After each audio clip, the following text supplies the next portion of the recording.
Boa tarde, meus irmãos. Meu nome é Ayrton Monteiro e estou gravando o curso básico de Umbanda do médium Leonardo Montes.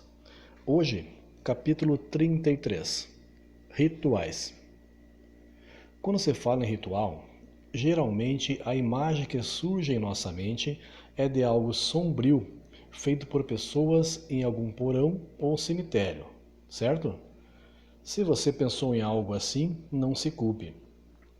O cinema tem sido responsável por estigmatizar vários conceitos religiosos através de filmes exagerados que não possuem eco algum com a realidade. Na verdade, ritual pode ser entendido como um conjunto de procedimentos necessários para se fazer determinada coisa, e a nossa sociedade está recheada deles. Você já assistiu a um julgamento na televisão? Já observou que não é feito em qualquer lugar, mas sim numa sala própria, onde as pessoas devem se vestir de determinada forma, sentar-se em determinados lugares, falando apenas ao tempo certo. Tudo isso é um ritual. Basicamente, o ritual serve para separar os tempos e os espaços. O tempo e espaço sagrado, no caso do terreiro, do tempo é espaço profano, fora do terreiro. Todo um médium de incorporação sabe que uma coisa é incorporar no terreiro no dia da gira, outra bem diferente é incorporar em casa, por exemplo. Essa diferença não se deve apenas às diferenças energéticas entre os ambientes, que sem dúvida influem bastante, mas também aos diferentes espaços e tempos em que a manifestação acontece. Resguardo. Todo trabalhador de terreiro se prepara antes da gira, geralmente um dia antes, abstendo-se de comer carne, do fumo, da bebida alcoólica e da atividade sexual, além de redobrar seus cuidados para com a natureza dos pensamentos e sentimentos. Essa preparação, o resguardo, é parte fundamental do trabalho espiritual que se realizará e, além de toda a purificação que produzirá no corpo físico, inclina mentalmente o trabalhador para uma esfera de pensamento mais elevada, como uma preparação mental energética necessária ao trabalho que executará em breve. Chegada ao terreiro. A chegada ao terreiro deve ser feita sem alarde e com antecedência. Se um médium chega em cima da hora, não conseguirá se desligar adequadamente do mundo lá fora. Pode, naturalmente, cumprimentar a todos, trocar uma palavra rápida com os presentes, mas assim que possível deve seguir para seu lugar na corrente e permanecer em oração e concentração, conversando apenas o mínimo necessário para sintonizar-se com as forças espirituais da casa. Início da gira. Cada terreiro tem sua própria maneira de dar início aos trabalhos. Assim, seja breve ou não, simples ou complexo, todo terreiro tem seu próprio ritual de abertura. Esse ritual serve para que, gradativamente, o médium esqueça a vida lá fora e passe a focar toda a sua atenção e força no trabalho que executará. É comum que, lentamente, as pessoas sintam as energias da corrente, dos guias, conforme esse ritual ocorre. Aqui fazemos assim: oração, saudação aos orixás e guias, defumação, bater cabeça, ponto das 7 linhas, chamada dos guias. Aqui reside a parte mais importante desse estudo.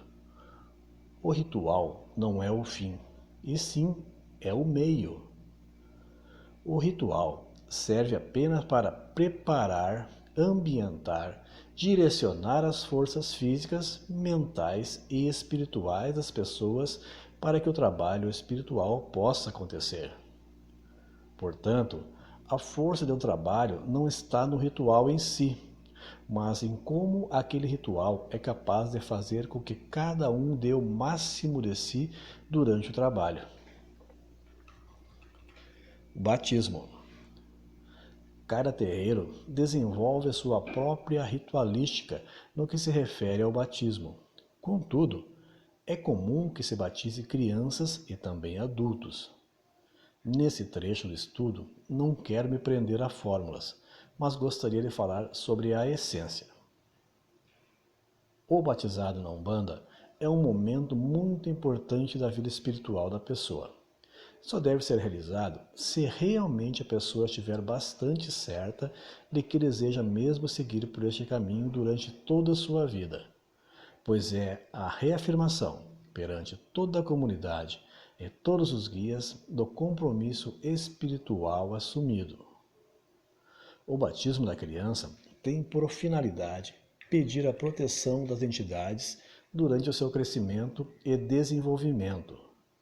É como entregar, simbolicamente, a criança aos cuidados das entidades, ao mesmo tempo em que os pais assumem compromisso de educá-la conforme os valores da religião.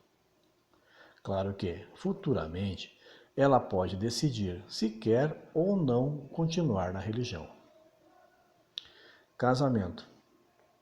Também existem celebrações de casamento na religião, e cada terreiro executa o ritual à sua própria maneira. Contudo, aqui também reside um cuidado especial, pois o casamento é um compromisso espiritual de sérias consequências, de modo que não deve ser cogitado a menos que haja real interesse entre os noivos. Assim como o batismo, o casamento é o compromisso de seguir pelos caminhos da religião. O casamento é um voto de companheirismo assumido perante a comunidade, os guias e os orixás.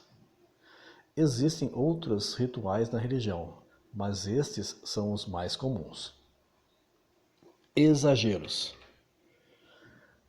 É com essa tristeza que vejo boa parte dos umbandistas não compreende o valor dos rituais, ao mesmo tempo em que dão excessivo valor às coisas materiais. É grande o número de pessoas que acha que há uma única maneira para se acender uma vela, de se fazer uma oferenda, de orar, etc. É preciso lembrar que toda forma só tem utilidade para acessar o conteúdo. Exemplo: é comum que as pessoas me procurem pedindo dicas para fazer um padê para Exu. Bem, por que elas querem fazer um padê? Porque viram em algum canal do YouTube que o padê é um tipo comum de oferenda para os Exus? Ok, mas para quem ela vai oferendar? Na verdade, ela não sabe de nenhum Exu. Muitas vezes nunca conversou com um, mas acha que seria bom fazer um agrado para que seus caminhos estejam abertos. Entendam a incoerência de algo assim. A Umbanda tem se reduzido em muitos lugares a um mero fetichismo bobo, onde muita gente acha que basta colocar farinha num alguidar, acender umas velas, colocar pinga num copo, para estar em contato com algum Exu.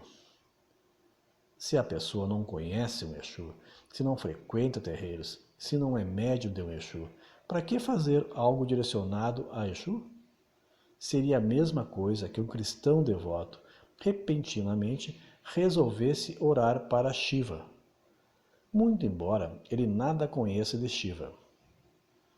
Logo, são pouco válidas as muitas receitas que encontramos na internet, oferecendo fórmulas disso ou daquilo, como se bastasse seguir um passo a passo para alcançar determinado objetivo. Enfim, tudo na Umbanda tem fundamento.